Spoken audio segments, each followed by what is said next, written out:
नमस्कार, स्वागत है आप सभी का। इंडिया न्यूज देख रहे हैं आप। मैं हूं आपके साथ पराग गुप्ता। पंजाब कांग्रेस में चल रहा सियासी घमासान शांत होने का नाम नहीं ले रहा। इस बीच कांग्रेस अध्यक्षा सोनिया गांधी ने पंजाब कांग्रेस के सभी बड़े नेताओं को 20 जून को दिल्ली में मिलने के लिए बुलाया है। सूत्रों की माने तो इस बैठक के बाद ही कुछ बड़ा फैसला हो सकता है।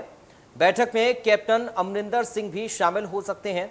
जानकारी के मुताबिक कमेटी की सिफारिशों के आधार पर पंजाब कांग्रेस में जारी अंतर्कलह को दूर करने का दावा किया जा रहा है। इस बीच सोनिया गांधी ने बड़े नेताओं को दिल्ली बुलाया है और इससे साफ लग रहा है कि अब जल्द ही कोई बड़ा फैसला हो सकता है। सोनिया गांधी के साथ मुलाकात करने के बाद कोई बड़ा फैसला लिया जा सकता है। सूत्रों की माने तो पंजाब कांग्रेस प्रधान सुनील जाखड़ की कुर्सी भी जा सकती है, तो नवजोत सिंह सिद्धू को कोई बड़ी जिम्मेदारी मिल सकती है। इस बीच पंजाब में पोस्टर वॉर भी तेज हो गया है। कैप्टन और सिद्धू के बाद अब प्रताप सिंह बाजवा के पोस्टर भी लगाए जा रहे हैं। तो बीते कल मुख्यमंत्री कैप्टन अमरिंदर ने कुछ एमएलए और एमपीज के साथ मीटिंग भी की। राहुल गांधी भी इस विवाद को सुलझाने पर बनी 3 सदस्यीय कमेटी से मीटिंग कर चुके हैं। तो अब सोनिया गांधी इस पर कोई अंतिम फैसला लेने वाली हैं। लेकिन उससे पहले पंजाब के बड़े नेताओं को दिल्ली तलब किया गया है। तो अब बड़ा सवाल है, क्या पंजाब कांग्रेस की कलह का आलाकमान निकालेगी कोई हल? पंजाब की इस डिबेट में इसी पर आज बड़ी बहस करेंगे।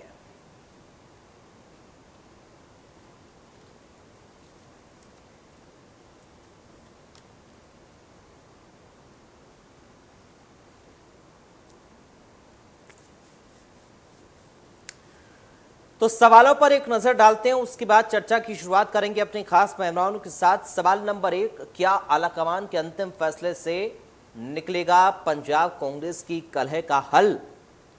सवाल नंबर 2, सीएम कैप्टन समेत बड़े नेताओं को दोबारा दिल्ली तलब करने के मायने क्या हैं? सवाल नंबर 3, क्या पंजाब कांग्रेस की अंतर्कलह से 2022 के चुनाव में बड़ा सियासी नुकसान हो सकता है? तो ये महत्वपूर्ण सवाल हैं और इन्हीं सवालों के इर्द गिर्द आज हमारी बड़ी बहस घूमेगी। चर्चा अपने खास मेहमानों से इन्हीं सवालों के आसपास हम करेंगे और पंजाब में जो अंतर्कलह चल रही कांग्रेस पार्टी के अंदर, आखिर कैसे उसका समाधान निकलेगा, और जो दिल्ली बुलाया गया है बड़े नेताओं को सोनिया गांधी की ओर से, इस मीटिंग के बाद क्या ये माना जाए कि सब कुछ ठीक हो जाएगा या फिर कोई बड़ा फेरबदल होने की भी संभावना है? तो कई ये महत्वपूर्ण सवाल हैं जो लगातार जहन में बने हुए हैं और 2022 का चुनाव क्योंकि नज़दीक है और इसलिए सवाल ये भी होगा, क्या 2022 पर इस अंतर्कलह का असर पड़ेगा? तो इन्हीं सवालों पर आज बड़ी बहस हम करेंगे और अपने खास मेहमानों के साथ करेंगे चर्चा।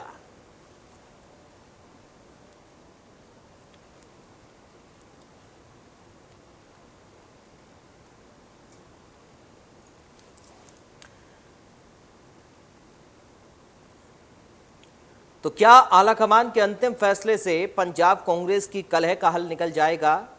मुख्यमंत्री कैप्टन अमरिंदर सिंह समेत बड़े नेताओं को दोबारा दिल्ली तलब करने के आखिर क्या कुछ मायने हैं? क्या पंजाब कांग्रेस की अंतर्कलह से 2022 के चुनाव में बड़ा सियासी नुकसान भी हो सकता है कांग्रेस पार्टी को? क्योंकि जो लगातार कमेटी अपना काम कर रही है, इस कलह को सुलझाने में लगी है, जिस कमेटी का गठन आलाकमान की ओर से किया गया है, उस कमेटी से क्या कुछ हल निकल रहा है? कहाँ तक वो कमेटी पहुँची है, ये भी बड़ा सवाल है। क्योंकि लगातार कोशिशें यही की जा रही हैं कि जो भी मनमुटाव पार्टी के अंदर चल रहे हैं उसको दूर किया जाए, ताकि आने वाले चुनाव के लिए सभी कार्यकर्ता एकजुट होकर एक नेतृत्व में पार्टी का प्रचार प्रसार कर सकें और पार्टी को ज़मीनी स्तर पर मजबूत कर सकें, 2022 की जंग के लिए खुद को तैयार कर सकें।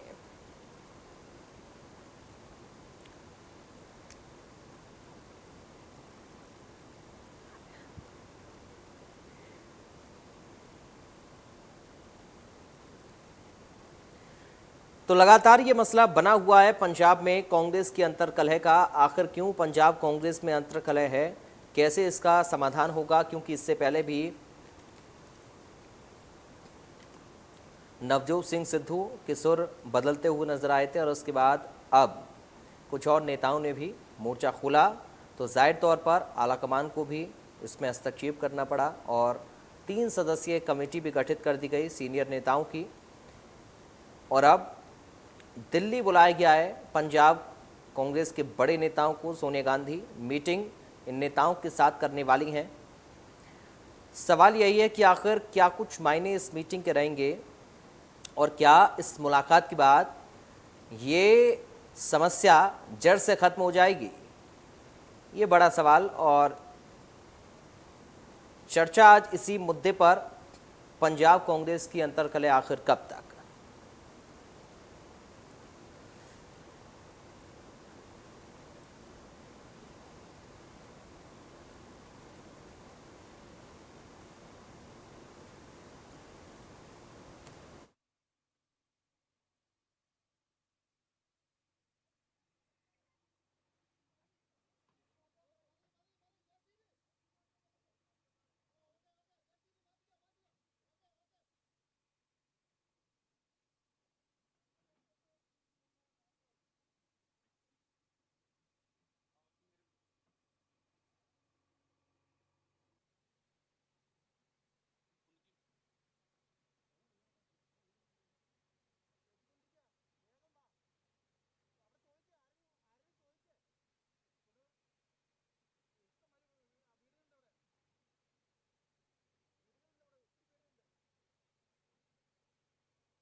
बात करेंगे, खास मेहमान लगातार हमारे साथ जुड़ने वाले हैं और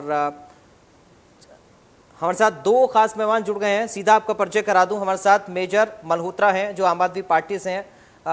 मल्होत्रा साहब, आपका बहुत स्वागत है सर हमारे साथ चर्चा में जुड़ने के लिए। और साथ ही अमित अरोड़ा हैं जो भारतीय जनता पार्टी से हैं। अमित अरोड़ा जी, आपका भी स्वागत है सर हमारे साथ इंडिया न्यूज में शामिल होने पर। धन्यवाद जी। और अब से कुछ ही देर में कांग्रेस पार्टी से नरेंद्र संधू भी हमें ज्वाइन करेंगे। संधू साहब का हम इंतजार करेंगे, लेकिन उससे पहले हम चर्चा की शुरुआत कर रहे हैं। जी मल्होत्रा साहब, आप ही से शुरुआत कर रहा हूं सर मैं। कांग्रेस पार्टी से अभी नरेंद्र संधू साहब आएंगे तो उनसे भी हम सवाल पूछेंगे अंतर्कलह को लेकर, लेकिन फिलहाल जो पंजाब की स्थिति है, 2022 का चुनाव भी नजदीक सर नजर आ रहा है, किस तरीके से आप देख रहे हैं, स्थितियों को भांप रहे हैं?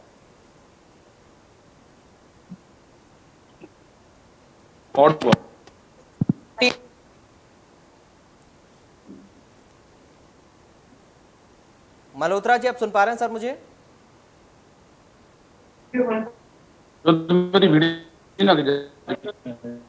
सर लगता है आवाज में दिक्कत है, उसको एक बार ठीक करा लेते हैं। अरोड़ा साहब, आप सुन पा रहे हैं मुझे सर?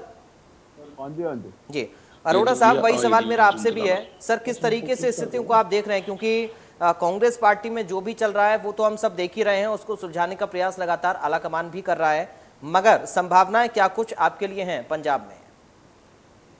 चिराग जी, वैसे तो ये कांग्रेस पार्टी का अंदरूनी मामला है जी, लेकिन जो चीजें सामने आ रही हैं उससे देखकर ये लगता है कि मोटा मोटी सबसे पहले तो ये देखा जाना चाहिए कि सुनील जाखड़ को क्यों बदला जा रहा है।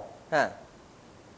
अब सुनील जाखड़ को बदलने का मुख्य कारण ये है कि जो पंजाब के विधायकों की शिकायतें थी, पंजाब के जनरल आम कार्यकर्ताओं की शिकायतें थी कि सुनील जाखड़ पंजाब में अपनी मर्जी नहीं चला सकते, क्योंकि वो एक प्रभावशाली नेता बनकर नहीं उभरे। उनको पिछले 4.5 साल में कैप्टन अमरिंदर सिंह के नीचे रहकर दबकर काम करना पड़ा। हाँ।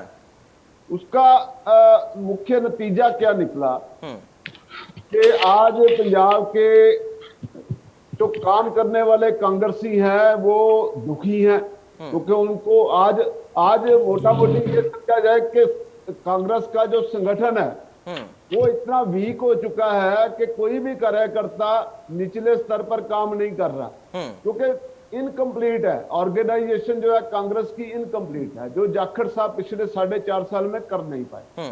उसका ये भी रीजन है कि इनको सहमति नहीं मिली कैप्टन अमरिंदर सिंह से, या आपस में इनका जो है वो लिस्टों के ऊपर या सूचियों के ऊपर तालमेल नहीं बैठ पाया जी। जो कि एक प्रदेश अध्यक्ष का, पार्टी के प्रदेश अध्यक्ष का काम होता है। वैसे तो देखा जाए जो एक चीफ मिनिस्टर है वो प्रदेश अध्यक्ष के नीचे होता है, ठीक है। तो अब किसी को मंत्री बनाना है, किसी को मंत्री नहीं बनाना, वो प्रदेश अध्यक्ष डिसाइड करता है। लेकिन अब कैप्टन साहब सीधे निर्णय खुद लेते हैं, वो प्रदेश अध्यक्ष से भी नहीं पूछते, वो आला कमान दिल्ली से भी नहीं पूछते। तो ये सारी चीजें जो है पंजाब में बखेड़ा करने वाली जो खड़ी हुई हैं, पंजाब का जो पंजाब कांग्रेस की जो अंतरकला है जी, यही मुख्य कारण है। ठीक है, जो प्रभाव सुनील जाखड़ का होना चाहिए था जी, और जो दबदबा उनका कैप्टन अमरिंदर सिंह के ऊपर होना चाहिए था, वो दबदबा जाखड़ नहीं बनाए, इसलिए उनका हटने का कारण। ठीक है मल्होत्रा साहब, कुल मिलाकर बात यह है कि अरोड़ा साहब ये कह रहे हैं कि तानाशाहीपूर्ण रवैया वहां पर है, सूबे के मुखिया का तानाशाहीपूर्ण रवैया है और इस वजह से बाकी कांग्रेसी काम नहीं कर पा रहे हैं और इसलिए जो सुर हैं वो भी विरोध के नजर आ रहे हैं। मल्होत्रा साहब, क्या यही आपकी पार्टी भी देख रही है? देखिए, ऐसा है कि कांग्रेस नेताओं की और कांग्रेस पार्टी की जहां तक बात है, वो कहते हैं ना कि हाथी के दांत खाने की और दिखाने की और जी। जैसे नवजोत सिद्धू जी ट्वीट पे ट्वीट कर रहे थे कि बरगाड़ी कांड में इंसाफ नहीं हुआ, बहबल कला कांड में इंसाफ नहीं हुआ, ये नहीं हुआ, वो नहीं हुआ। तो आपने देखा कि दिल्ली में जो 3 दिन की बैठकें हुई इनकी, उनमें जो मेन हेडिंग है वो क्या निकल के आया? हेडिंग ये निकल के आया कि सिद्धू to be suitably adjusted. So असल में इनके मुद्दे जो हैं वो निजी हित के मुद्दे हैं इन सब के। हाँ। चाहे वो सिद्धू साहब हैं, चाहे परगट जी हैं, चाहे कैप्टन साहब हैं, जो भी हैं, इनको पंजाब और पंजाब के मुद्दों और पंजाबियों की समस्याओं से कोई लेना देना नहीं है। तो ये हाथी के दांत खाने के और दिखाने के और अब इनके आगे सबसे बड़ा जो सवाल है वो ये है कि भाई पिछले 5 साल तो पंजाबियों को मूर्ख बना लिया, अब अगली इलेक्शन में पंजाबियों को मूर्ख कैसे बनाना है? क्योंकि काम तो कोई किया नहीं है, वादे कोई पूरे नहीं किए हैं, माफिया राज धड़ल्ले से चल रहा है और इनके अपने नेता उसमें पूरी तरह शामिल हैं, पूरी तरह जंगल राज पंजाब में फैला हुआ है। तो पंजाब में हर तरफ जो है वो इनसे असंतोष है, डिससेटिस्फैक्शन है। और जहां भी आप जाओ, आप 4 लोगों से रास्ते में पूछ लो, उनमें से 8 बोलेंगे कि भाई इनको तो आने ही नहीं देना इस बार। हाँ, ठीक है। नरेंद्र संधू साहब हमारे साथ जुड़ गए हैं। संधू साहब सुन पा रहे हैं सर आप मुझे? जी सुन पा रहा हूं। संधू साहब, बहुत स्वागत है आपका इंडिया न्यूज में। सबसे पहले तो थैंक यू जी। सबसे पहला मेरा सवाल आपसे यही है सर, क्योंकि आप थोड़ा देरी से जुड़े इसलिए आम आदमी पार्टी और बीजेपी से मैंने सवाल किया, उन्होंने आरोप लगाया आपके ऊपर तानाशाही का और निजी हितों का, इसका भी जवाब आप दीजिएगा। लेकिन उससे पहले मेरा सवाल आपसे यह है कि जो दिल्ली में मीटिंग होने जा रही है आला कमान के साथ, सोनिया गांधी जी के साथ, कांग्रेस के बड़े नेताओं की, क्या उसमें सॉल्यूशन निकल जाएगा? क्या जड़ से समस्या खत्म हो जाएगी पंजाब की? जी, सबसे पहले मैंने आपकी डिबेट पे थोड़ा लेट एंटर हुआ, माफी चाहता हूं जी। जैसे ये बोल रहे हैं कि तानाशाही और निजी हित, मैं इनको बताना चाहता हूं तानाशाही नहीं, हमारी जो कांग्रेस पार्टी है धर्मनिरपेक्ष पार्टी है, यहाँ पर तानाशाही नहीं। अगर तानाशाही होती ना तो फिर हमारा वन मैन शो होता, जैसे केजरीवाल जी का शो है, जो वो बोलते हैं वही होता है। यहाँ ऐसा नहीं चलता। यहाँ पर तो ठीक है, अगर कोई मनमुटाव है किसी का है तो वो बड़े बुजुर्ग बैठे हैं, मिल बैठ के सुलझा के जो है उसको हल कर देंगे जी। ऐसा नहीं है कि जो मनमुटाव है उसका कोई हल ही नहीं है, उसको निकाल कर परे फेंक दो। जैसे उन्होंने कुमार विश्वास से लेकर जो इनके बड़े बड़े नेता थे इनको एक तरफ कर दिया। कारण क्या था कि ये सिर्फ केजरीवाल चाहते थे कि मैं और मैं ही रहूं। हमारे ऐसा नहीं है। हमारे आपने देखा कि जब दिल्ली तलब किए थे तो हमारे हर पार्टी विधायक और हमारे सीएम और नवजोत सिंह सिद्धू और बाजवा साहब जो भी थे सबको बुलाया गया और सबकी बात बड़े प्यार से बड़े ध्यान से सुनी गई। 3 मेंबरी कमेटी हमारी इसीलिए बनाई गई थी कि हर बात को आराम से सुना जाए, क्योंकि आगामी इलेक्शंस भी आ रहे हैं। और ये जो थोड़ा बहुत मनमुटाव था, वो मैं मानता हूं मनमुटाव था, मैं कब नहीं मानता, ये मनमुटाव नहीं था जी। लेकिन इसको ऐसे नहीं है कि इसको एक अगर नाराज हो गया तो इसको उठाकर फेंक दो, इसको पार्टी में दोबारा लेना नहीं, ऐसा नहीं है। धीरे धीरे हर किसी की बात सुन के उसका हल हमारा निकालना हमारी पार्टी का पहला कर्तव्य है। तानाशाही नहीं है, तानाशाही होते तो फिर इनको दोबारा इनसे बात ही ना करते, इनसे सुनती मत। रही बात निजी हित की, कौन निजी हित कर रहा है जी? निजी हित बिल्कुल नहीं कर रहे। हम हर चीज हर दायरे में रह के बात करते हैं, दायरे से बात हम नहीं निकलते, दायरे से बाहर निकलेंगे तो गड़बड़ हो जाएगी। दायरा तो हर था, दायरा तो जब रावण था उसने भी बनाया था। हर चीज दायरे में रहकर बात हो सकती है। दायरे से मैं आपसे बात कर रहा हूं, ये बाकी डिबेटर बैठे मानियो, इनसे दायरे में बैठ के बात करेंगे तो डिबेट अच्छी चलेगी, अगर दायरे से बात जाके बात करेंगे तो डिबेट अच्छी नहीं चलेगी। दूसरा बात, आपने 3 क्वेश्चन पूछे कि क्या हल निकलेगा, और कैप्टन सीएम साहब को दिल्ली तलब किया है और सियासी चुनाव में ये क्या सब ठीक चल रहा है जी। 100% हल निकलेगा। 20 तारीख को सोनिया जी ने बुलाया है। देखिए वो हेड है, हमारा पंजाब है, पंजाब के ऊपर 3 जो लोग लाए थे, मल्लिकार्जुन खड़गे जी, हरीश रावत जी और दीपक अग्रवाल जी, इन्होंने मिल बैठ के सारा रिपोर्ट बना के सोनिया जी को दी। अब सोनिया जी दूध का दूध और पानी का पानी करेगी। वो अपने सारे हमारे नेताओं को 20 तारीख को बुलाया है, सीएम साहब को भी बुलाया है जी। और जो हल निकलेगा वो हमारे हर कार्यकर्ता से लेकर एमएलए से लेकर सीएम तक को मान्य होगा। चाहे वो कैप्टन साहब हो, चाहे वो नवजोत सिंह सिद्धू हो, वो हर को मान्य होगा। अच्छा, आपने बोला सीएम साहब को दिल्ली बुलाया, मैंने आपकी इस बात का जवाब दे दिया कि चाहे सीएम हो, चाहे कोई कैप्टन साहब हो, चाहे हमारा विधायक हो, सबको एक तरीके से सबको दिल्ली में बुलाया। रही बात आपकी चुनावी सियासी चुनाव में क्या ये सब ठीक चल रहा है, इस पर आएंगे सर, संधू साहब इस पर आएंगे, लेकिन बीच में मेरा काउंटर आपसे ये, आपने जो जवाब दिए, मल्होत्रा जी, अरोड़ा जी आपके पास आ रहा हूं, थोड़ा सा इंतजार करें सर प्लीज। एक तो आपने तानाशाही वाली बात कही, तानाशाही का आरोप इसलिए भी लग रहा है कि जो बाकी के काम करने वाले कार्यकर्ता हैं उनकी नहीं सुनी जा रही है, चाहे वो बेअदबी का मामला हो या फिर और अंदर की समस्याओं कार्यकर्ताओं की, नेताओं की हो, या फिर हम बड़े नेताओं की, सिद्धू नवजोत सिंह सिद्धू की बात करें, या फिर उनके बराबर और जो नेता अपने सुरों को और बुलंद कर रहे हैं अलग हटकर पार्टी से, उनकी हम बात करें। दूसरा ये कि आपने कहा कि साहब निजी हित के हम बात नहीं करते हैं, तो निजी हित और जो आपने कहा कि हमारे यहाँ केवल एक पार्टी, एक आदमी नहीं है जो पार्टी को चलाए, हमारे यहाँ सबकी सुनी जाती है। तो सर आपकी नेशनल पार्टी है, इसलिए जाहिर तौर पर दिल्ली से कमान जाएगी, लेकिन केजरीवाल का जो आपने जिक्र किया है वो तो अभी अकेले ही है ना, दिल्ली में ही उनकी सरकार है। ऐसा तो नहीं है कि नेशनल पार्टी उन्होंने अपनी बना ली है और वो पूरे देश को वो देख रहे हैं, अपने पूरा संगठन को देख रहे हैं। तो ऐसा नहीं है कि अभी विस्तार आम आदमी पार्टी का इतना नहीं हो पाया है। सवाल यह है कि जो तानाशाही की बात आपकी ओर से कहेगी, तानाशाही पूर्ण रवैया नहीं है, तो फिर पार्टी की आप कार्यकर्ताओं की, नेताओं की सुन क्यों नहीं रहे हैं? और अगर सुनी जा रही थी तो ये मामला इतना लंबा क्यों खिंचा फिर? केजरीवाल की बात की मैंने जवाब तो दे दिया है कि वो आप बोल रहे हैं कि अकेले हैं, ऐसा नहीं है। हाँ। जब पंजाब की बात आती है, कोई भी अपना वो सीएम कैंडिडेट घोषित नहीं कर पा रहे। आज तक उन्होंने कुछ नहीं घोषित किया, आज तक। उनके बहुत नेता आए, गुग्गी आया, भगवंत मान आया, और उसके बाद खैरा साहब। सर ऐसे तो फिर कांग्रेस पार्टी पर भी ये सवाल उठेगा कि आप गांधी परिवार से हटकर कोई अध्यक्ष अपना नहीं चुन पाते हैं। किसी भी ये लीडर को कमान नहीं देना चाहते। क्यों कमान नहीं देना चाहते? इसीलिए कमान नहीं देना चाहते कि आज ये पंजाब के नेता बनेंगे, फिर ये सेंटर में घुसेंगे और ये हमको खाएंगे। इनको हर को कुर्सी का डर सता रहा है, इसीलिए केजरीवाल वन मैन शो। आप देख लेना, 2-3-4 साल बाद देख लेना, हर तरफ सर वन मैन की बात तो फिर कांग्रेस पार्टी पर भी दिखती है ना सर। अध्यक्ष पद को लेकर अगर हम बात करें तो आरोप आपके ऊपर सभी पार्टियां लगाती रहती हैं कि वन मैन तो कांग्रेस पार्टी में है, गांधी परिवार से हटकर तो कोई अध्यक्ष ही नहीं बन पाता फिर वहां पर। तो बाकी फिर तानाशाही आपके ऊपर ही आ जाती है, आपके ऊपर आरोप लग जाते हैं कि आप बाकी नेताओं को आगे नहीं बढ़ाना चाहते हैं, जैसा आप आरोप केजरीवाल के ऊपर लगा। आप मेरी बात सुनिए, सबसे बड़ा देखो सोनिया गांधी ने कितना त्याग करके सरदार मनमोहन सिंह को प्रधानमंत्री बनाया। अरे भाई, कौन कुर्सी अपनी छोड़ता है? ये इससे ज्यादा मिसाल कोई हो सकती है? सरदार मनमोहन सिंह को देश का सबसे बढ़िया प्रधानमंत्री टाइम मैगजीन ने बताया आज तक। आप जाके देखो तो फिर पता चले ना, डिबेट में जब तक आप पढ़ोगे नहीं पता नहीं चलेगा। मनमोहन सिंह को सोनिया गांधी ने चाहती तो वो आप कुर्सी पर बैठ सकती थी, अपने बेटे को बिठा सकती थी, अपनी बेटी को बिठा सकती थी, किसी को बिठाया?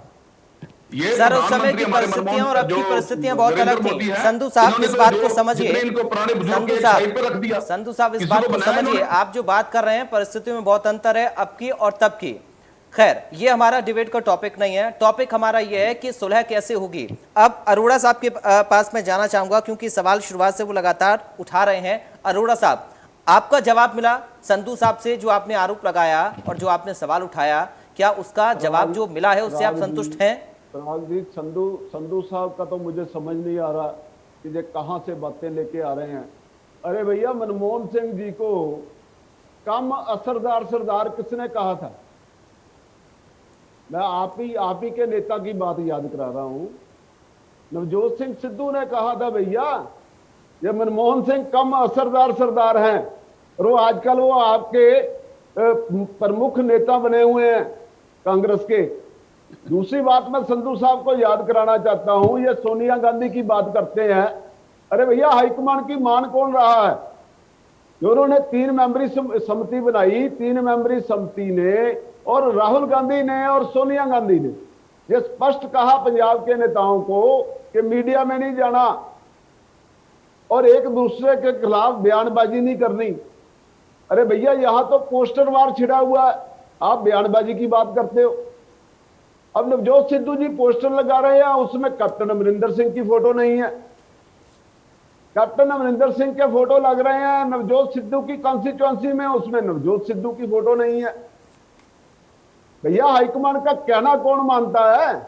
देखिए मैं अरोड़ा जी मेरी बात पूरी होने दो। अब 20 तारीख को आपकी मीटिंग है, जो नवजोत सिंह सिद्धू जी को लॉलीपॉप दिया जा रहा है कि इनको कैंपेन कमेटी का चेयरमैन बनाएंगे।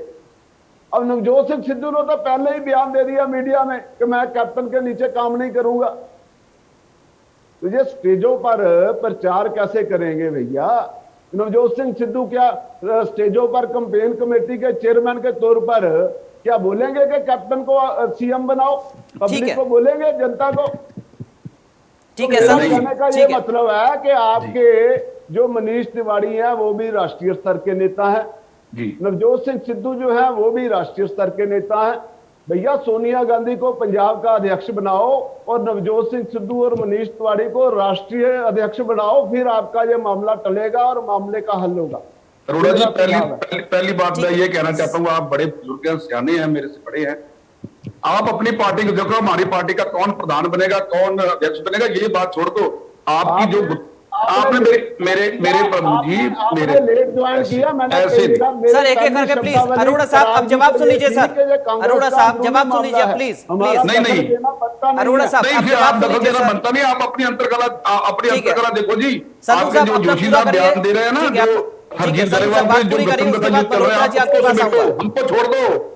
अरे भाई, एक वाली सीट लेनी है ना, मेरी बात सुनिए। अरे अरोड़ा जी, बात सुनिए, अब थोड़ी मिर्ची तो लगेगी। अरे नहीं की बात की। अरे मेरे भाई, हमारी पार्टी। अरोड़ा जी, सर सुन लीजिए प्लीज। अरे मेरे जी, अरे सर एक एक करके थोड़ा ध्यान से। पड़ता है हमारी पार्टी अब थोड़ी मिर्ची तो लगेगी। मैंने मुद्दा पर छेड़ दिया। अनिल जोशी वर्सेस हरजीत ग्रेवाल। अरे भाई, पिछली बार 3 सीटें थी। प्लीज अरे भाई, पिछली बार 3 सीटें थी। अगर एक, मैं दोनों को चुप करना चाहूंगा प्लीज सर, प्लीज। बोलने वाले को सजा मिलती है। संधू साहब, अरोड़ा साहब, प्लीज सर, आप दोनों एक भी सीट नहीं आएगी आपकी, एक भी सीट। ऐसा नहीं होगा सर। अरोड़ा साहब, संधू साहब, ऐसा नहीं होगा। प्लीज एक एक करके बोलिए। संधू साहब, आप अपनी बात पूरी करिए। अरोड़ा साहब सुन लीजिए सर, प्लीज। अरोड़ा जी सुन लीजिए सर। क्या हाल हुआ? मैं पंजाब की बात कर रहा हूँ जी, आप वेस्ट बंगाल कहाँ पहुंच गए? अरे भाई, वेस्ट बंगाल की बात मत करो, आप पंजाब की बात करो। अरोड़ा जी, आप सुन पा रहे हैं सर मुझे? आपका केरल में क्या हाल हुआ? अरोड़ा जी, आप सुन पा रहे हैं सर मुझे? इनको थोड़ा जा शांत करो। इनको ये बोलो कि डिबेट पंजाब की हो रही है। अरोड़ा जी प्लीज।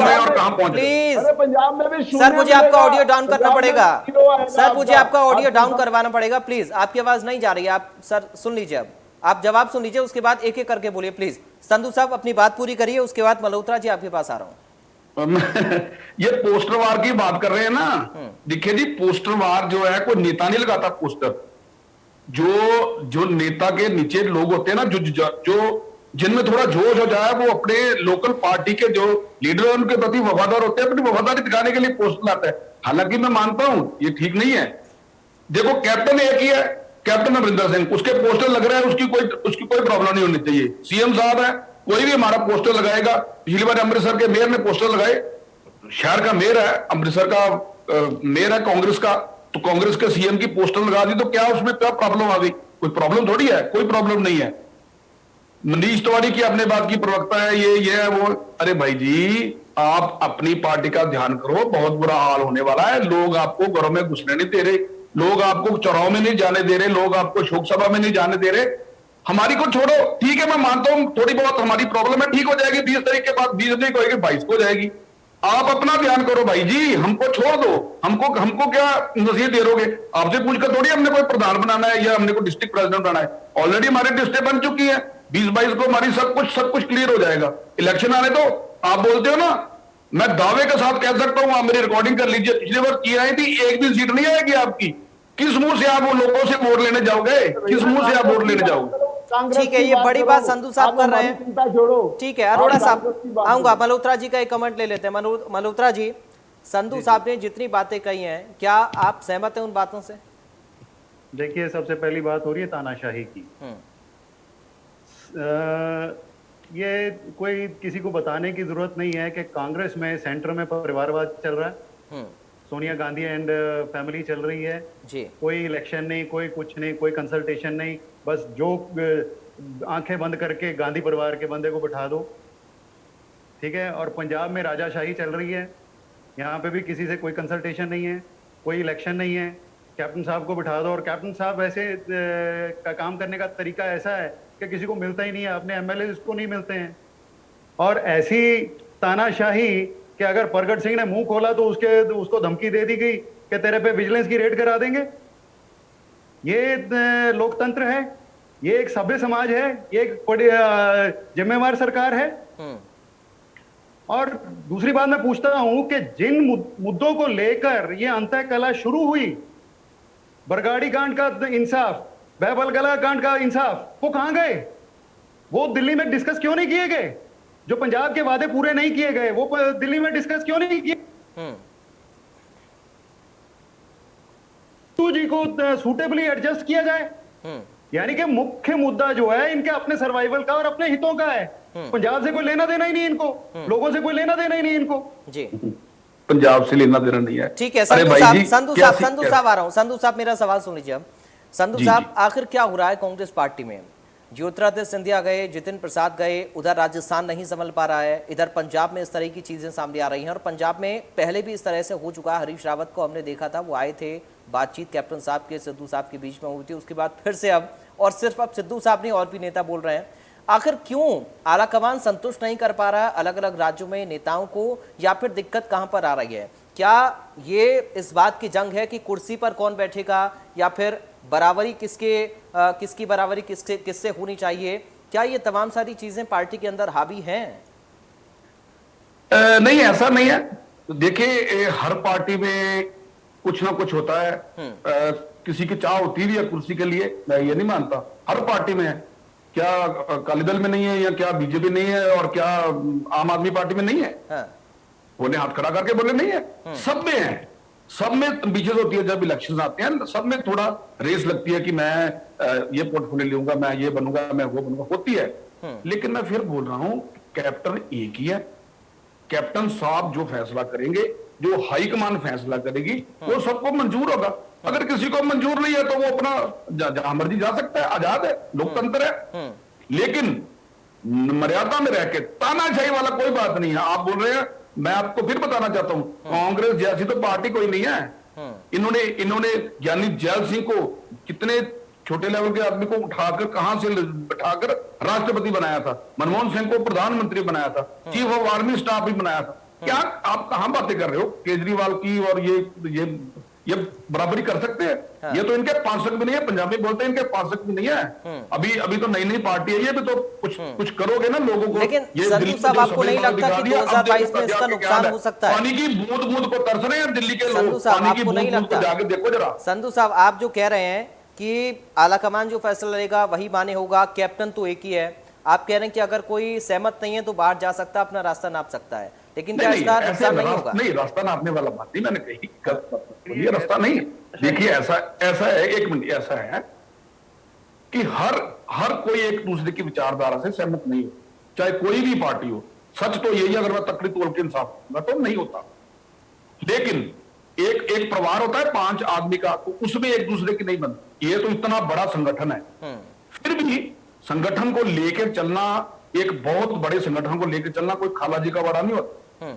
अरोड़ा जी, लेकिन सबको मानना पड़ता है, जो फैसला होगा वो सबको मान्य होगा, किसी को कुछ मिले। लेकिन संधू साहब, इससे कार्यकर्ताओं में निराशा होती है। जो जमीनी स्तर पर जो बूथों को मजबूत करने वाली आपकी पार्टी के लोग हैं, जो सदस्य हैं, क्या उनको निराशा नहीं होगी कि जब पार्टी के बड़े नेता ही इस तरीके से आपस में मतभेद उनके बीच हो, सिर्फ टव्वल पार्टी के अंदर हो, तो फिर वो कैसे काम करें? फिर मानता हूं, मैं मान सकता हूं, ये आपकी बात मानने योग्य है कि कहीं ना कहीं कार्यकर्ता में थोड़ी बहुत निराशा हो जाती है। लेकिन जो लोकल लेवल के हमारे एमएलए हैं, वो अपने वर्कर को अगर देखें, वर्कर को डीमोरलाइज होता है तो उनका काम है, अपने विधायक का काम है कि अपने वर्कर को जोड़ के रखे। देखो, ऊपर के लेवल पे जो हो रहा है वो तो हो रहा है, नीचे के लेवल पे तो जो हमारे बूथ कमेटियां, हमने मीटिंग करनी शुरू कर दी, हमारे बूथ लेवल के बिल्कुल एकजुट है, कोई भी इधर का उधर नहीं जा रहा। बिल्कुल ये जो कोरी अफवाह है कि जो नीचे वर्कर है उसकी सुनी नहीं जा रही, हर एक वर्कर को मान सम्मान प्रॉपर मिल रहा है। हर एक वर्कर का, एक छोटे से छोटा वर्कर है उसका भी कार्य हम, बल्कि कांग्रेस पार्टी में ये कह सकता हूं कि छोटे वर्कर का हम ज्यादा ख्याल रखते हैं। ठीक है, तो आप इस बात को मान रहे हैं कि छोटे स्तर पर कार्यकर्ताओं की सुनी जा रही है, लेकिन क्योंकि बड़े स्तर पर लड़ाई बढ़ी है, ये लड़ाई गद्दी की भी हो सकती है क्या? नहीं, गद्दी की लड़ाई नहीं, आप मैं इसको मान सकता। गद्दी की लड़ाई नहीं, देखे हर कोई सीएम नहीं बन सकता, सीएम एक ही बनेगा। सीएम तो आप मानते हो ना, सीएम एक ही बनेगा, चाहे किसी पार्टी का भी हो, चाहे किसी स्टेट का, सीएम एक बनेगा।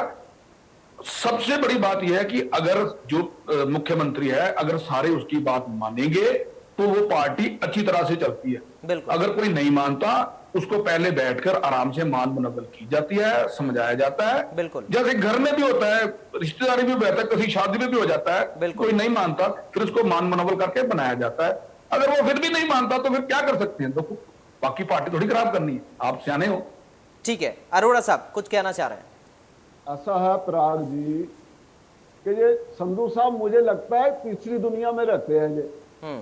अब संधू साहब मुझे ये बताएं कि आपके एमएलए हैं सुरजीत सिंह धीमान जी, उन्होंने कैप्टन सरकार पर आरोप लगाए कि ये भ्रष्टाचारी सरकार है जी। आपके मुद्दे क्या गौन हो जाएंगे?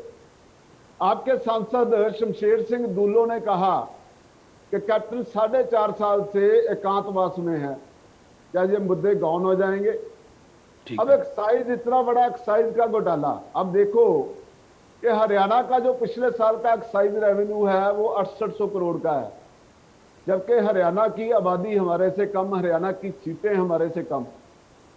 और जो पंजाब का एक्साइज रेवेन्यू है वो केवल 5017 करोड़ रुपए का है, जबकि पंजाब का एक्साइज रेवेन्यू 10,000 करोड़ का टारगेट था।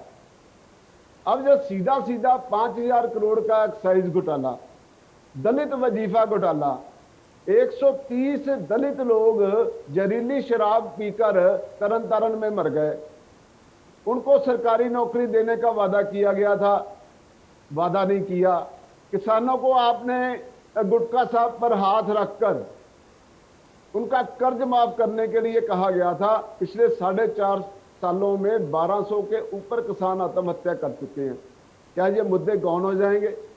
अब नवजोत सिंह सिद्धू सीधा सीधा आरोप लगा रहे हैं कि बरगाड़ी और बेअदबी कांड में कैप्टन और बादल आपस में मिले हुए हैं।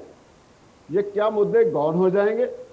अब ये कह रहे हैं संधू साहब कि जी जो विधायक है उन्होंने कार्यकर्ताओं का जो है वो हित देखना होता है जी। अब कार्यकर्ताओं का हित कैसे देखा जा रहा है? अब क्योंकि सुरजीत सिंह धीमान ने कहा कि सरकार भ्रष्टाचारी है। अब जलंधर में को मैं बिलोंग करता हूं, जलंधर में 400 से ऊपर अवैध कॉलोनियां बन रही हैं और इन अवैध कॉलोनियों को इन एमएलए, इन विधायकों का संरक्षण प्राप्त है। उसमें हर काउंसलर जो है कांग्रेस का वो इन्वॉल्व है। जो भी अवैध कॉलोनी बन रही है, ये कांग्रेसी काउंसलर जो है वो अवैध कॉलोनियां काट रहे हैं जी। जितना रेत खनन का काम हो रहा है, माइनिंग का काम हो रहा है, खदानों का, अवैध खदानों का काम हो रहा है, वो इन विधायकों के संरक्षण में हो रहा है। जितनी शराब बेची जा रही है, अवैध डिस्टिलरी चल रही है, वो इन विधायकों के संरक्षण में चल रही है। अब ऐसे तो ये लोग अपने काउंसलरों को और कार्यकर्ता को ये सेटिस्फाइड कर रहे हैं, लेकिन पब्लिक के हित कहाँ है? जी पब्लिक के काम मैं नहीं बताता हो हूँ, रहा मैं है। बताता हूँ, मैं ठीक है। बताता हूँ जी। ठीक है। वो भ्रष्टाचार के अरोड़ा जी, अंधकार में पब्लिक अरोड़ा डूब- जी, ठीक है। अरोड़ा पब्लिक जी, जो है वो भ्रष्टाचार के अंधकार में डूबी हुई ठीक है अरोड़ा साहब, जवाब ले लेते हैं आप। ठीक है, मैं देता हूँ। ठीक है, आप अरोड़ा जवाब जी, लेते हैं। मुझे उम्मीद है सर आप पूरे ध्यान से सुनेंगे, उसके बाद मल्होत्रा जी आपके पास आऊंगा मैं। अरोड़ा संधू जी, साहब। अगर अरोड़ा जी कोई घोटाला रह गया तो वो आप निकाल लो। कोई 1, 2, 5, 10 शायद और भी हो गए, निकाल लो। मैं कांग्रेस आपको तो है ही घोटालों की पार्टी। चलो जी, चलो चलो, है ठीक हो गया, घोटालों की पार्टी। हो गया अरोड़ा जी, हो गया। अब ध्यान से आराम से ठंडा पानी पी के मेरी बात सुनो। ये जो सबसे जबरदस्त घोटाला आपकी पार्टी ने कर रखा है, शर्मनाक घोटाला, ये जो 2 करोड़ की जमीन लेके 18-20 करोड़ की बेच दी, ये क्या है जी? ये आप घोटाला साबित नहीं है? कर पाओगे, आप साबित नहीं संधू कर साहब, पाओगे। कि ये क्या हो गया आपको? संधू साहब, संधू साहब, संधू साहब, नहीं, एक मिनट प्लीज, प्लीज सर, आपके आपस में नहीं नाम झगड़ेंगे सर, नाम प्लीज। का केस है, मुझे इतना। आपका ऑडियो डाउन करना पड़ेगा। अरोड़ा साहब समझिए सर, प्लीज समझिए, मैं अरोड़ा रोक जी रहा की बात सुनते हूँ, नहीं मैं ना, रोक रहा हूँ। बात अरोड़ा जी सुनते सुनिए, नहीं। संधू साहब आपने देखिए, मेरी संधू पार्टी साहब, पे लगाए संधू घोटाले, साहब, ये संधू वो। साहब, अरोड़ा साहब प्लीज सर, उसका जवाब दीजिए, जो मैंने पूछा उसका जवाब दीजिए। मुझे आप दोनों का मैं- ऑडियो डाउन मैं करके, सब- मुझे आप दोनों का ऑडियो डाउन करना पड़ेगा, प्लीज सुन लीजिए। संधू साहब देखिए, पहले तो बीजेपी से डायरेक्ट उसका कोई लिंक नहीं है, मैं आपको यहां पर रोकना चाहूंगा। दूसरा कि अभी वो साबित नहीं हुआ है, तो आप सीधा नहीं कह सकते कि ये घोटाला हुआ है। माफी चाहूंगा इस पर इंटरप्ट करने के लिए, लेकिन प्लीज जो सवाल आपके ऊपर अरोड़ा जी ने उठाया, आप उनका जवाब दीजिए। रॉबर्ट वाड्रा ने 15 लाख की जमीन ले। अरोड़ा जी, मैं किसी और टॉपिक पे नहीं जाऊंगा सर। बात पंजाब की हो रही है, अरोड़ा जी, बात पंजाब की हो रही है। ना आपको कहीं और भटकने दूंगा, ना संधू साहब को कहीं और जाने दूंगा। बात पंजाब की हो रही है सर। पंजाब की जनता उम्मीद लगाकर बैठी थी, और उम्मीद लगाकर बैठी है पंजाब के विकास के लिए। प्लीज आप मुद्दे की गंभीरता को समझिए, प्लीज समझिए। संधू साहब जवाब दीजिए। अरोड़ा जी, वैसे एक बात है, आप सीनियर हो, डिबेट को जब मैं बोलता हूँ आप नहीं बोलते, जब आप बोलते मैं नहीं बोलता। सुनो प्लीज ध्यान। भाई साहब, आप आस्था के ऊपर चोट मत करो। अरोड़ा जी, मैंने रोक दिया, प्लीज आप समझिए, और आप भी इधर से उधर मत भटकिए सर, पंजाब पर ही रहिए प्लीज, और सुन लीजिए संधू साहब। हाँ, ये बात है कि आप पंजाब पे रहो तो अच्छा रहेगा, बिल्कुल ठीक बात है। अच्छा, आपने बोला अवैध कॉलोनियां, रेत खनन, शराब माफिया। एक ना, मैं इंडियन न्यूज को बताना चाहता हूँ, एक डिबेट आप सिर्फ घोटालों पे कर लें, किसी दिन सिर्फ घोटालों पे कर लें, फिर मैं भी लिस्ट निकाल के लाऊंगा, आप भी जम के तैयारी करके निकाल के लाओ। अरे भाई, आपकी 10 साल सरकार रही, घोटालों का तो आपका इतना बड़ा बंडल बन जाएगा। संधू साहब प्लीज जल्दी जवाब दीजिए सर, जवाब, उसके बाद वेट करें मल्होत्रा साहब। मैं बोल तो रहा हूँ, घोटालों की बात कर रहे हैं ना। अरे यार, मैं कब मानता हूं इतना बड़ा है, कुछ ना कुछ होता होगा। मैं ये नहीं मानता, मैं आपकी तरह बिल्कुल नकार नहीं देता हर चीज को, मैं मानता हूँ। लेकिन जो धरपकड़ चलती है, वो आपको पता है कितनी पकड़ चल रही है? कितने माने गैंगस्टर, 3218 माने गैंगस्टर पकड़ के अंदर कर दिए, आपको वो तो पता ही नहीं है। जो एसटीएफ हमने बनाई है, उसने 52,517 जो अरेस्ट किए, वो आपको तो पता ही नहीं है ना। जो 2123 किलो हीरोइन पकड़ी है, जिसकी कीमत 10,615 करोड़। ठीक है मल्होत्रा साहब, ठीक है, मल्होत्रा साहब के पास जाएंगे। बहुत देर से सर सुन रहे हैं, और मल्होत्रा जी को देखिए, किसी के बीच में उन्होंने नहीं बोला। मुझे उम्मीद है आगे भी आप दोनों एक दूसरे के बीच में नहीं बोलेंगे। मैं भी बोलूंगा। मल्होत्रा साहब, बड़े मुद्दे इस बार पंजाब चुनाव में है, क्योंकि आप लोग जब आ रहे हैं तो आप कई सारे आरोप लगा रहे हैं पंजाब की मौजूदा सरकार के ऊपर कि साहब विकास के लिए कोई काम नहीं किया, असफल सरकार है। और आरोप बीजेपी का यह है कि अंतरकलह से पार्टी जूझ रही है, तो चुनाव में क्या प्रदर्शन करेगी। सवाल यहां पर मुद्दों को लेकर है, जनता की उम्मीदों पर पानी फिरता है क्या ऐसे घटनाओं से? जब पार्टी के अंदर ही कलह हो, सरकार ठीक से ना चले, आपस में ही मनमुटाव हो, सिर्फ टव्वल हो, एक दूसरे के ऊपर आरोप लगे, तो फिर क्या जनता की उम्मीदों पर पानी नहीं फिर जाता? देखिए, यहाँ पे पहले आपकी बात का जवाब देने से पहले मैं जो दोनों भाजपा और कांग्रेस के प्रवक्ताओं की आपस में बहस हो रही थी, मैं उस पर कुछ कहना चाहूँगा कि इनका बहुत बहुत धन्यवाद कि इन्होंने ये सिद्ध कर दिया कि इनके हमाम में कांग्रेस वाले भी नंगे हैं और भाजपा वाले भी नंगे हैं। ठीक है, दोनों ने घोटालों में कोई कमी नहीं छोड़ी है, चाहे केंद्र के स्तर पे ले लो, चाहे राज्य के स्तर पे ले लो। तो यार तुसी करा 1300 मीटर का ऑक्सीमीटर बेचा तुसी दिल्ली, सानू घोटाले दस दो। मैं झूठ क्यों नहीं बोला? मैं प्रूफ दे रहा हूँ आपको। 1300 रुपए का ऑक्सीमीटर बेचा है आपने, जबकि 800 रुपए की सारी मनी किट बेची है। सबको पकड़ के अगर बेचा होता तो मोदी साहब अभी तक पकड़ के सबको अंदर कर देते। सब झूठी खबरें हैं ये, कोई नहीं। मैं प्रूफ दे दूंगा जी, आप मेरे को आप पर्सनल नंबर दे दो, मैं आपको प्रूफ दे देता हूँ। सच्ची सरकार है हमारी। चलो एक मिनट, अभी मुझे बात करने दीजिए, मैं आपके बीच में नहीं पानी मिल रहा, दिल्ली को बात करते हैं आपकी। संधू साहब सुन लीजिए। और दूसरी बात ये है, देखिए कि अंग्रेजी में कहावत है ना कि Rome was burning and Nero was sleeping. या इट्स ट्रू, बट नहीं बन गई है। मोदी है ना जो पंजाब वाज बर्निंग एंड अरे क्या बात कर रहे हैं फार्म हाउस। नो सर, निकले नहीं है अभी, इट्स रॉन्ग है कि 2 साल के बाद वहां से निकले हैं। अरे क्या बात, किसी को मिलते नहीं है, कोई काम नहीं किया है। आप देखिए अखबारों की खबरें उठा के देखिए, झूठी खबरें, झूठे जो तथ्य हैं वो लोगों के सामने पेश किए जा रहे हैं। कोई नौकरियां लोगों को, बच्चों को दी नहीं है और कहा है उनको जॉब। अरे मल्होत्रा जी, आप आज की खबर निकाल के देखो, मुझे बताइए कौन सा आपकी नशों का तस्कर आपने पकड़ा है? कौन सा बड़ा नशों का तस्कर आपने पकड़ा है? ठीक है संधू साहब, ठीक है, नशों के लिए पकड़ा है। एक मिनट पराग जी, एक मिनट, मैं एक सेकंड में जवाब दूंगा। संधू साहब मैं आ रहा हूँ, एक बार पूरा होने। मल्होत्रा साहब हो गया सर पूरा? पंजाब का जो खजाना है वो पहले ही खाली था, उसमें और बड़े बड़े मोरे किए हैं इनके नेताओं ने। नशा, ये शराब के घोटाले किए हैं इन्होंने, माइनिंग के घोटाले किए और हर तरह का घोटाला किया है। भ्रष्टाचार जो है चरम सीमा पे है। ठीक है, ऑक्सीमीटर नहीं बेचा। ठीक है मल्होत्रा जी, ठीक है, मैं जवाब देता हूँ। एक मिनट, मैं यहाँ पे क्लियर कर देना चाहता हूँ। दिल्ली में मोदी साहब बैठे हैं, वो तो बिना किसी घोटाले के भी इंक्वायरियां करवाए जाते हैं। अगर कोई घोटाला किया होता ना तो अब तक कब का अंदर कर दिया होता। ये सब झूठी खबरें हैं। ठीक है, आपकी खबरें झूठी है, हमारी सब खबरें हमारी। ठीक है संधू साहब जवाब दीजिए सर, जवाब दीजिए। देखिए सर, दो चीजें हैं पंजाब कांग्रेस को लेकर। एक तो विकास नहीं हुआ और दूसरा ये है घोटाले के ऊपर। तो घोटाले के आरोप तो लगते हैं सर, हर पार्टी पर लगते हैं और सरकार पर लगते हैं, मैं उस पर नहीं जाऊंगा। एक तो विकास नहीं किया और दूसरा पार्टी के अंदर जो गतिविधियां चल रही हैं वो बड़ी घातक है सर, प्रदेश के विकास के लिए, कांग्रेस पार्टी के लिए, आने वाले चुनाव के लिए। नहीं देखिए, आपने जो घोटालों की बात की, इसके बाद सर मैं उस पर नहीं जाऊंगा संधू साहब, उस पर नहीं जाऊंगा। उस पर जाऊंगा तो आप लोग आपस में उलझ जाएंगे। प्लीज सर उस पर मत जाइए, आप जवाब दीजिए। आज के न्यूज़पेपर में आप पढ़ लें, 5.6 लाख हमारे जो स्टूडेंट है प्राइवेट स्कूल से सरकारी स्कूल में आए हैं और पंजाब नंबर 1 सूबा बना है स्कूल एजुकेशन में।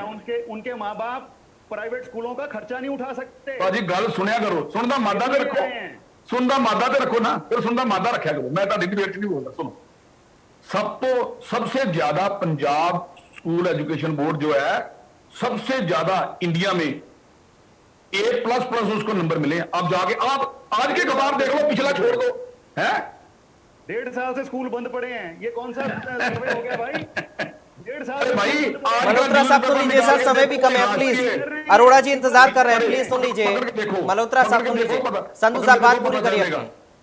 पकड़ के देखो ना, हम संधू साहब आप जवाब नहीं दे रहे हैं सर, आप सीधे सवाल का जवाब नहीं दे रहे हैं। जवाब देना चाहता हूं तो ये बीच में घुस पड़ते, मैं क्या जवाब दूं, बोलो ना। मल्होत्रा जी आपको जवाब नहीं चाहिए क्या सर? हमने खत्म कर दिया, आप एक दूसरे के बीच में मत बोलिए प्लीज। कर दिया। संधू साहब बात पूरी करिए, उसके बाद अरोड़ा जी। हाँ संधू साहब बात पूरी करिए प्लीज, जल्दी। मैं बोल तो रहा हूँ, क्या भी किया 10 बताए ना।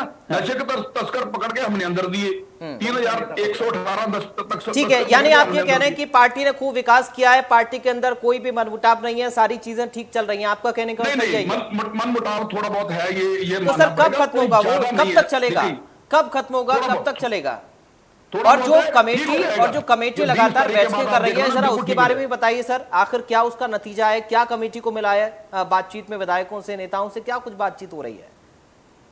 आई एम सॉरी, मैंने आवाज सुनी आई आवाज। संधू साहब मैं कह रहा हूं कि जो कमेटी भी अपना काम कर रही है, लगातार नेताओं के बीच में सामंजस्य बनाने की कोशिश कर रही है, कोई तो नतीजा निकला होगा। क्या कुछ कमेटी कह रही है, कुछ तो बताइए सर। देखिए आप पत्रकार हैं, आपका काम है पूछना, आप पूछिए जी सबके। लेकिन कमेटी में क्या फैसला हुआ ये अभी नहीं बता सकती। कमेटी में फैसला जो होगा वो निकल के आएगा, पीसी होगी बकायदा।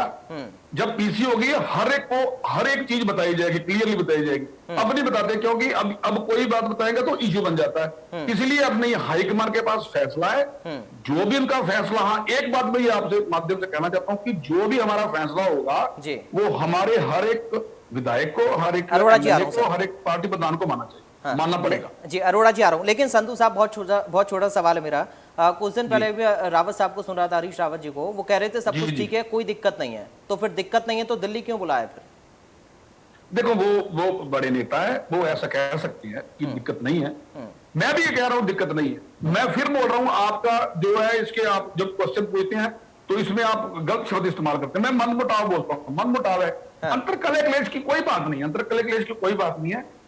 इतना बड़ा संगठन चलिए, है, ठीक है, परिवार अरोड़ा जी, दो पर्सन ठीक है। है, खड़ते हैं, ठीक हो जाएंगे। ठीक है। जिसके बाद आप फिर डिबेट रख लीजिए, अरोड़ा जी से मैं बात करूंगा, बड़े है। मेरे सियाने हैं, बड़े अच्छे ताल्लुकात हैं मेरे इनसे, फिर ठीक है। बात करेंगे कि देखो सारा क्लेश मुक गया कि नहीं। ठीक है, आप कुछ बोलना चाह रहे हैं, सुन लीजिए अरोड़ा साहब के, आपके मित्र हैं। जी जी, मैं सुनता हूं। अरोड़ा साहब बहुत जल्दी सर कंक्लूड कर दीजिए, अब आप फाइनल एकदम। अभी ये नरेंद्र संधू जी तो नहीं बताएंगे, मैं आपको एक संभावना बताता हूँ। हाँ, देखिए, जो मैंने आज तक कैप्टन साहब की संभावना बता सकते हैं, ये संभावना बता सकते हैं। मैं संभावना जो बता रहा हूँ, क्योंकि कैप्टन साहब का एटीट्यूड और मल्होत्रा साहब, सिद्धू और सर, थोड़ा प्रताप सिंह इंतजार। बाजवा के एटीट्यूड को देखते हुए देखियो, हाईकमान चाहता है कि पंजाब में एक ऐसा व्यक्ति प्रदेश अध्यक्ष के पद पर बैठे जी, जो सभी विधायकों को, सभी कार्यकर्ताओं को साथ लेकर चले। ठीक है।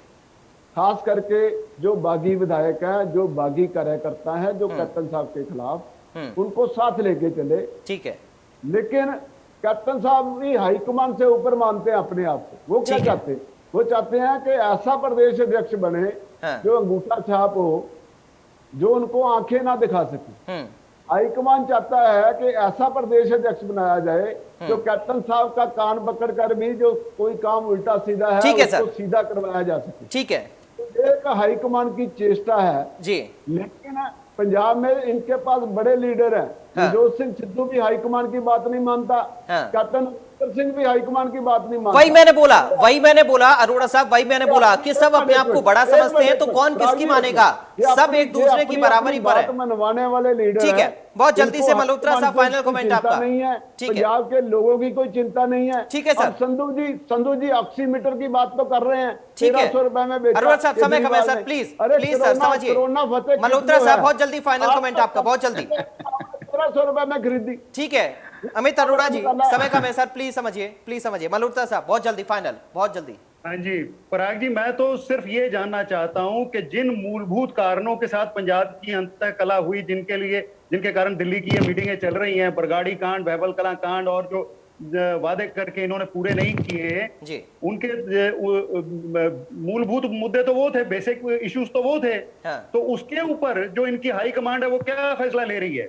अगर ये मुद्दे डिस्कस नहीं होते हैं तो ये स्पष्ट है कि हाथी के दांत खाने के और दिखाने के और। कि ये इनका तो एक ही मुद्दा है कि पंजाबियों को अगली 2022 की इलेक्शन में मूर्ख कैसे बनाया जाए। ठीक है, कुल मिलाकर ये कि जो मुद्दे थे वो गौण हो गए हैं पार्टी की आपस में, जो मनमुटाव संधू साहब के हिसाब से है, उसकी वजह से। बहुत शुक्रिया, समय इतना ही मुझे इजाजत दे रहा है। संधू साहब आपका शुक्रिया, मल्होत्रा साहब आपका शुक्रिया, अरोड़ा साहब आपका शुक्रिया हमारे साथ चर्चा में शामिल होने के लिए। 20 जून को बैठक होनी है, सोनिया गांधी ने पंजाब के बड़े नेताओं को बुलाया है, देखना होगा क्या नतीजा इस बैठक निकलता है। फिलहाल के लिए बड़ी बहस से मुझे दीजिए इजाजत, देखते रहिए इंडिया न्यूज।